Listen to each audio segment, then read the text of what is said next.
எங்கள் வீட்டு குலதெய்வ கோயில் கூடங்க. அதாவது என் ஹஸ்பண்ட் வீட்டு சைட் குலதெய்வ கோயில் கூட. நடுவில் பார்த்தீங்கன்னா சிவதார ஐயன் இருக்கார். ஒரு சைட் பூர்ணகலாசாமி, இன்னொரு சைட் சக்திசாமி இருக்கும். சக்திசாமி வந்து இந்த சிவதார ஐயன்ட்ட சண்டை போட்டு வேற ஒரு சன்னிதானத்தில் இருப்பாங்க.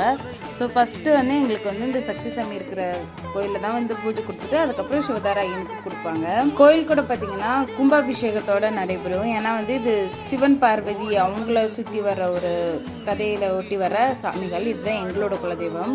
இப்போ என்ன பந்தி போட்டாங்கன்னு பார்த்தோன்னா சுட சாப்பாடு ப்ளஸ் பட்டாணி உருளைக்கிழங்கு குருமா. இது வந்து கண்டிப்பாக எல்லா ஃபங்க்ஷன்லேயும் இருக்கும். அது தவிர மோர், அப்பளம், வத்த குழம்பு, பாயாசம், சாம்பார், வடை, ரசம் அது எல்லாமே இருக்கும்.